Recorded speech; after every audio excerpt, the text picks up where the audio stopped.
Oi, gente! Hoje nosso assunto é a função afim, que também pode ser chamada de função polinomial do primeiro grau, ou simplesmente, simplificando esse nome aí, é função do primeiro grau. Bom, primeiramente, recomendo que vocês vejam um vídeo sobre introdução ao estudo de funções, porque nesse vídeo a gente trabalhou conceitos gerais sobre as funções que nós vamos utilizar aqui nesta aula também. Então é bom vocês verem esse vídeo antes, porque é como se fosse uma continuação mesmo, né, do tema. Vou deixar aqui na descrição, tá? Bom, nosso primeiro exemplo, para a gente entender um pouco sobre a característica da função afim, né, vamos começar com um exemplo. Eu tenho custo para produzir um determinado objeto e esse custo tem uma parte fixa e um valor por objeto, tá? Então a gente está calculando, né, o valor total que eu gasto para fazer esse objeto com duas partes, né? Uma parte fixa e uma parte que depende, uma parte variável. Então vamos analisar essa tabela aqui, ó. Eu tenho a quantidade produzida numa coluna e eu tenho o custo total na outra coluna, né?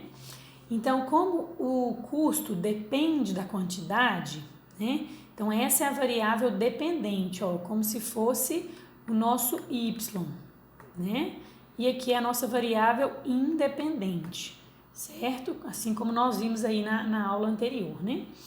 Então, a gente pode dizer que o custo depende da quantidade produzida. Então, nós vamos colocar o custo em função da quantidade. O que a gente precisa observar aqui nessa tabela para a gente identificar que é uma função afim?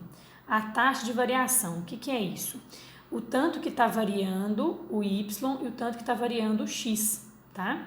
Tá vendo aqui que variou 30 e aqui também variou 30? Aqui variou 2 unidades e aqui 2 unidades. Pode ser aumento ou redução, tá? Essa variação, não tem problema. Quer dizer, para cada 30 aqui, ó, variou 2 aqui, ó. Tá vendo, ó? 2 unidades provoca uma variação de R$30, tá vendo? Então, quando fica sempre essa mesma taxa, né, a gente pode identificar que é uma função afim. Tá vendo, ó? Então, isso aqui aconteceu, né, todos os valores da minha tabela, tá vendo, ó, esse padrão. Ou seja, eu posso concluir que aumenta R$15 por unidade produzida. Então, esse 15 por unidade é a nossa taxa de variação. E para esse problema, para esse exemplo, é sempre 15. Então, é uma função afim, ok? E aí, a gente pode escrever a lei dessa função. Daqui a pouco a gente vai ver como que a gente calcula, né, essa lei da função, a gente vai ver exemplos, tá?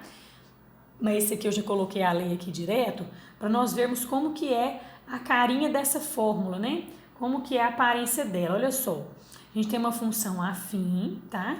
No lugar do y eu pus o custo aqui, né? Custo em função de x, tanto faz a anotação. Esse 15, ó, que está multiplicando o x, tá vendo? Um número vezes a variável, né? A gente vai chamar de coeficiente angular ou a taxa de variação. Mais essa constante aqui, ó, que a gente chama de coeficiente linear. Então, a carinha da função afim é sempre assim, ó. Constante vezes variável mais uma constante, certo? Essas constantes aqui, igual o 15 e o 120, podem ser quaisquer números reais, tá? Pode ser positivo, negativo, fração, raiz quadrada, irracional, tanto faz. Beleza? Então é pra gente ver mais ou menos como que é o estilo da função, né?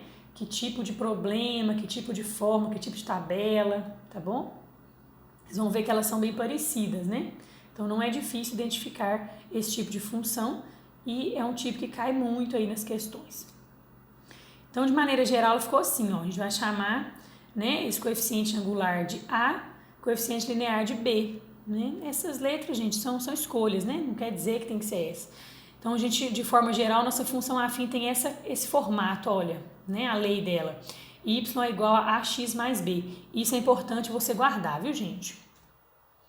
E esse AD, esse coeficiente angular, ou a taxa de variação, nós temos uma fórmula para calcular, né? Que é justamente a ideia da taxa de variação, né? Ó, é a variação do Y dividido pela variação do X. Como eu disse antes, né, gente, quando a gente fala Y, nós estamos falando de variável dependente. Quando a gente fala X, variável independente. Mas a gente usa essas letras y e x para simplificar mesmo a escrita, né? Então, é sempre assim. Então, a gente vai fazer a subtração dos dois valores de y e dividir pela subtração dos dois valores de x. O que são esses valores que estão aparecendo nessa fórmula aqui, gente? São pares ordenados que satisfazem a função. São pontos do gráfico ou são pares da tabela, né? Igual a gente viu que na tabela anterior ali, tá? Então, x1, y1 é um parzinho, x2, y2 é outro parzinho. Então, eu preciso de dois pares, tá?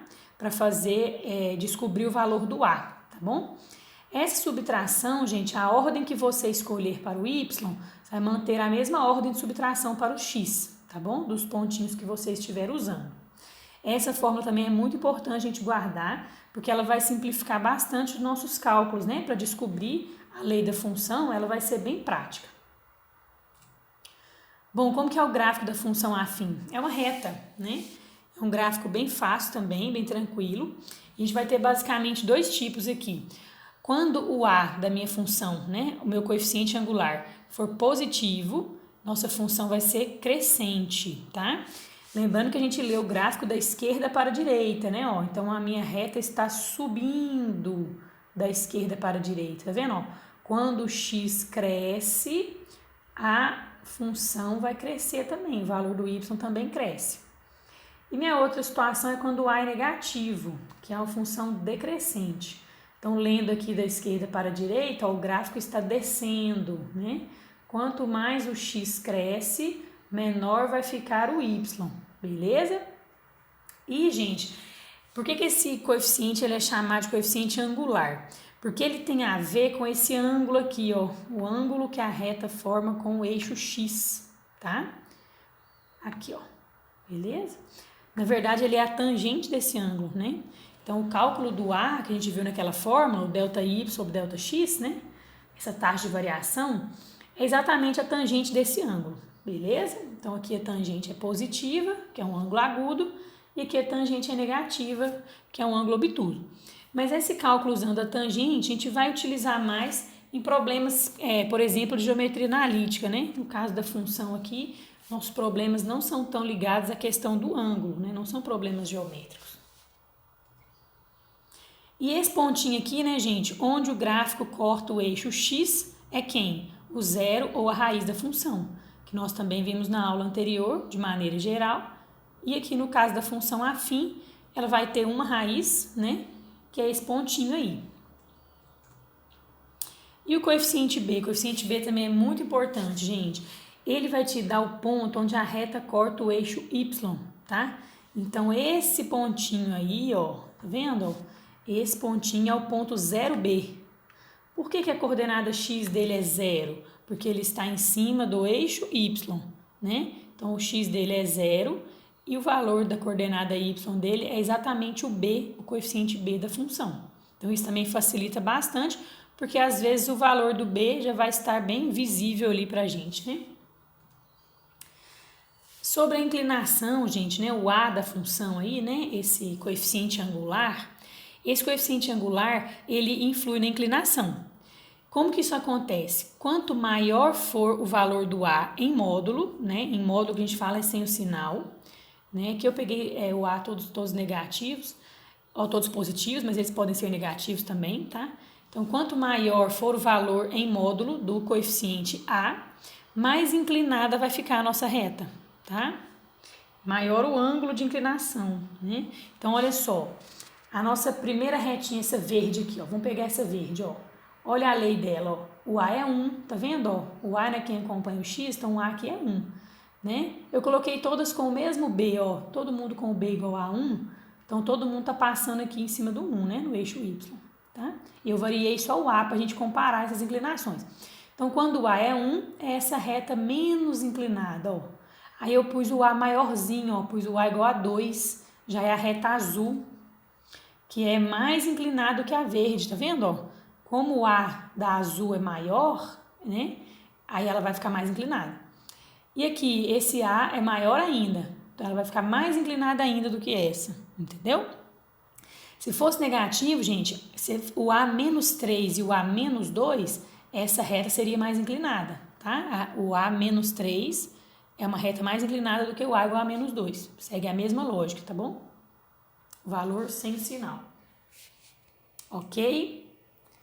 Então, agora vamos ver, né, uma parte muito importante dessa matéria, que é o cálculo da lei da função, de descobrir os coeficientes, tá? Isso é muito importante, a gente vai usar bastante. Então, é bom a gente praticar bem aí nos exercícios, tá? Essa parte aqui. Eu tenho esse gráfico dessa função afim, tá bom? Tenho as interseções com os eixos aqui, né, ó. No eixo X ela passa no ponto 10, 0, e no eixo Y ela passa no ponto 0, 6. E eu quero saber qual que é a lei dessa função. Primeira coisa que nós vamos observar é que o B já está ali de graça, ó. Eu já sei que o B é 6, porque é onde corta o eixo Y, então já tenho o coeficiente. Para calcular o A, nós vamos fazer pela fórmula da taxa de variação. Variação do Y por variação do X. Para fazer essa fórmula, eu preciso de 2 pontos do gráfico. Quais são os pontos? Vamos escrever as coordenadas para não confundir, tá? Olha lá, ó, 0, 6 e 10, 0. Então, eu vou fazer assim, ó. Esse aqui é como se fosse o x1 e o 6 é o y1, tá? E o 10 vai ser o x2 e o 0 o y2. É isso, tá bom? Então, nós vamos para fazer o A, ó, a gente vai subtrair os y. Ó, vou pegar esse y menos esse, 0 menos 6. E o x na mesma ordem, ó, esse x menos esse, 10 menos 0. Deu menos 6 sobre 10, eu simplifiquei minha fração, deu menos 3/5. Sempre dá para você conferir se o sinal está certo, né? Olhando se a sua função é crescente ou decrescente. Então, a gente já sabia que tinha que dar negativo, porque essa reta aqui, ó, é o gráfico de uma função decrescente, né? Pronto, já achei o B, já achei o A. É só eu colocar na lei da função, que é o y igual a x mais b. Então, minha função está aí, ó. Y igual a menos 3/5 x mais 6. Né? Só substituir o A e o B que eu encontrei. E com essa função explicitada, né, a fórmula dela, eu consigo calcular qualquer coisa que eu precisar dela aqui, qualquer ponto, qualquer informação. Agora vamos fazer um exemplo um pouco diferente, em que nós vamos calcular sem utilizar a lei da função, porque nem sempre vai ser necessário você ter essa lei, né? Quando precisar, você calcula. Mas nesse caso aqui, a gente pode usar a ideia da taxa de variação mesmo, tá bom? Bernadette monitorou o tempo que seu filho utiliza a internet durante alguns dias e observou que esse tempo crescia linearmente. Né? Quando fala crescimento linear, quer dizer o crescimento ao longo de uma reta. Então, uma função afim. Qual foi o tempo de uso no 23º dia? Então, vou analisar esse gráfico aqui primeiro, gente. Ó, eu tenho que no 5º dia, né, foi 20 minutos. No 15º foi 45 minutos. E no 23º eu quero saber quanto que vai ser. Então, esse é o nosso problema. Vamos pensar numa maneira de resolver aqui, ó. Então, eu tô querendo saber essa coordenada y aqui, ó, desse pontinho, tá vendo? Ó? Eu não sei. É esse aqui que eu tô querendo descobrir, né? Que é o tempo do 23 ali, quando o x é 23. Então, o tempo tá funcionando como y e os dias tá funcionando como x, né? Que é a variável independente aqui. Beleza, o que eu vou fazer, gente? Eu vou fazer vou fechar aqui, vou formar 2 triângulos, olha. Esse triângulo verdinho, tá vendo? E um triângulo maior amarelinho ali, ó. Então, fiquei com 2 triângulos, eu vou fazer semelhança desses 2 triângulos, tá? Por que eu vou fazer semelhança? Para trabalhar com essas variações aqui, ó. Esse cateto, ó, é a variação do 20 até o 45. E esse cateto, ó, é a variação do 5 até o 15, tá vendo? E esse cateto do triângulo grande, ó, é a variação do 20 até o ponto que eu não sei. E o cateto aqui do triângulo grande, ó, é do 5 até o 23. Então, vou trabalhar com esses catetos, fazer semelhante triângulo, tá bom? Vai ficar assim, ó. Esse primeiro cateto menorzinho é 25. Esse aqui eu não sei, eu chamei de Z, tá? Esse cateto menorzinho aqui é 10, que é de 5 até o 15, né? Deu 10 unidades. E do 5 ao 23 deu 18, né? Então, é isso, ó. Tá vendo, ó? Variação do Y, variação do Y. Variação do X, variação do X. Tá? Então, essas variações são os catetos dos triângulos. porque fica fácil de visualizar quando a gente pensa em triângulo, tá vendo? Ó, cateto de um sobre o cateto do outro, cateto de um sobre o cateto do outro. Fica bem tranquilo de fazer a conta, né? De enxergar os valores no gráfico, a gente fica menos confuso. Aí vai multiplicar cruzado essa proporção aqui e vai dar 45. Como se fosse uma regra de 3 mesmo, tá? Mas essa regra de 3 não é feita com esses números. Olha pra você ver, gente.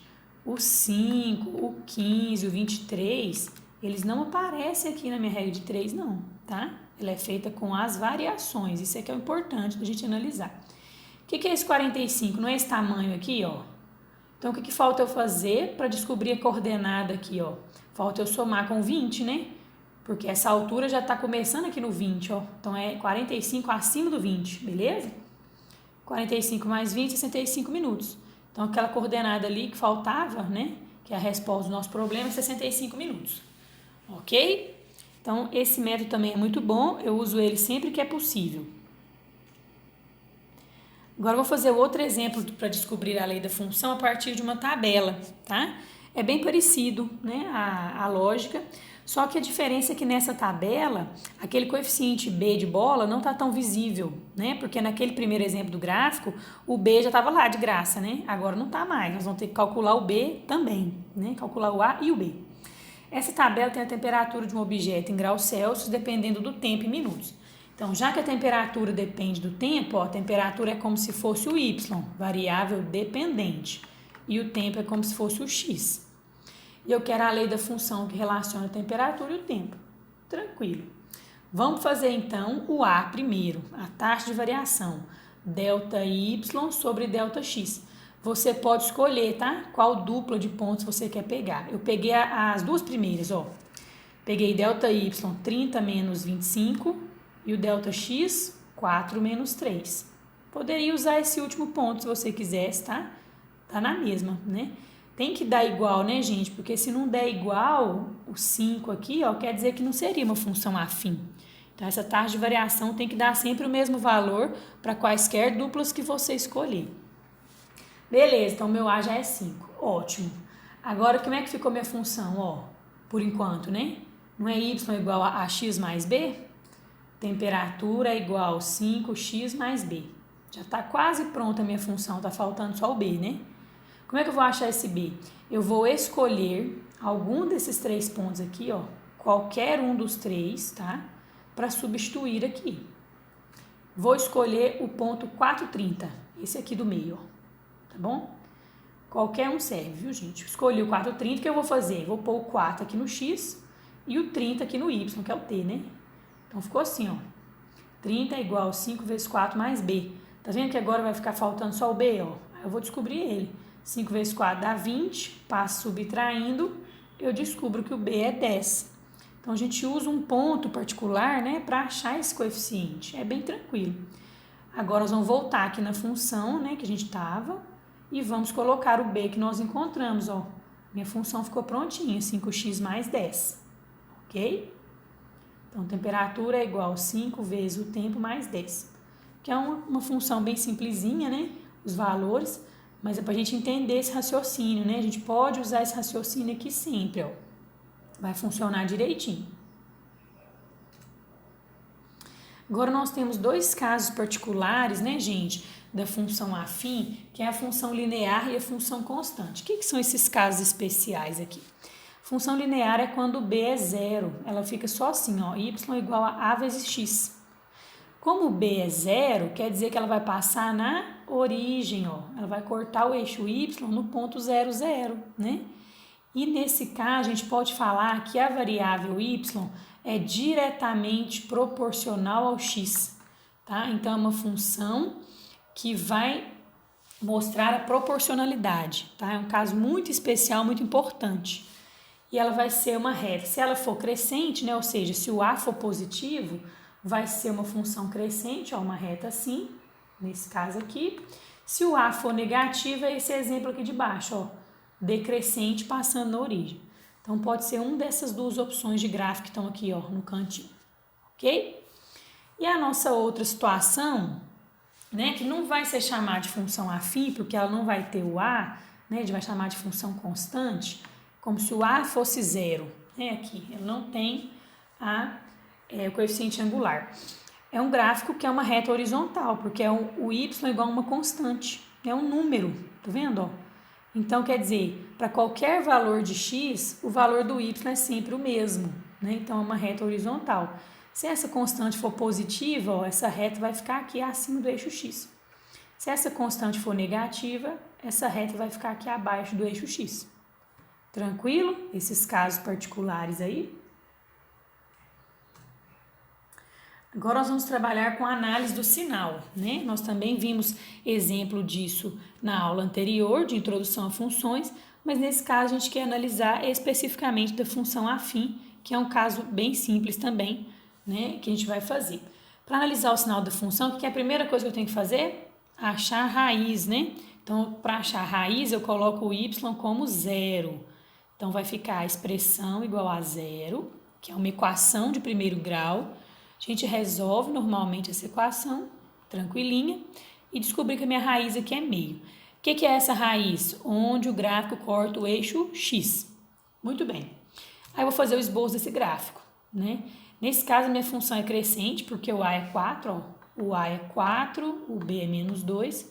Como o a é positivo, ela é crescente, então é uma retinha assim. E esse pontinho, ó, é a raiz que eu calculei lá, ó. Ele vai ser o divisor de águas aqui, né? Por quê? Olha para você ver, gente. Antes do meio, o meu gráfico está para baixo. Quer dizer, se o gráfico está para baixo, função negativa. E depois do meio, o meu gráfico está para cima. Então, aqui a minha função é positiva, ó, e aqui a minha função é negativa. É isso que é analisar o sinal. Vamos escrever? Ó, a função é nula quando x é meio. A função é positiva quando x é maior que meio, que é essa parte aqui, ó. E a função é negativa quando x é menor que meio, que é antes dele. Tranquilo? Vamos ver outro exemplo de análise de sinal, tá? Para essa função aqui, ó. Mesmo passo a passo, né? Vamos calcular a raiz primeiro, igualei a zero, resolvi, achei a raiz menos 2. Beleza. Só que agora o meu gráfico vai ficar um pouco diferente, porque a minha função é decrescente, né? Ó. O a dela é negativo, olha lá o a, ó. O a é menos 3, né? Então, o meu gráfico vai ficar assim, ó. Decrescente, descendo, com a raizinha que eu encontrei aqui, que é o menos 2. Então, agora vai ficar assim, ó. Veja bem, antes do menos 2, o meu gráfico está para cima. Então, antes do menos 2, a minha função é positiva. E depois do menos 2, ó, o meu gráfico está para baixo. Olha lá, ó. Então, aqui minha função é negativa, tá vendo? Só escrever, ó. Ó, a função é nula quando x é igual a menos 2. A função é positiva quando x é menor que menos 2, que é essa parte aqui, ó, antes do menos 2. E a função é negativa quando x é maior que menos 2. Tranquilo? Muito bom. E por último, que tem a ver com a questão da análise do sinal, né? A questão das inequações. Então, veja só. A inequação do primeiro grau, gente, a gente vai começar a resolver bem parecido com as equações, né? Resolver as contas normalmente aqui. A diferença vai ser esse sinal, que em vez de igual, é um sinal de maior, menor, maior igual, menor igual. E aí, o que a gente vai fazer? Vai dar uma diferença, pode dar uma diferença no final aqui. Vamos lá. Como essa inequação tem parênteses, eu vou ter que fazer primeiro os parênteses. Eu vou multiplicar. Distributiva, beleza? Então, multipliquei aqui, ó. Tranquilinho, cheguei aqui. Agora eu vou separar coisas de x para cá e coisas sem x para lá, tá? Ficou assim, ó. Passei o menos 6x para cá e passei o menos 12 para lá. Pronto. Vou resolver. 3x menos 6x vai dar menos 3x aqui. E essa parte aqui vai dar 10. Agora que é a diferença, gente, ó. Esse sinal de menos aqui, ó. A gente não vai poder pegar esse menos 3 e passar dividindo direto aqui, igual a gente fazia com a equação, não.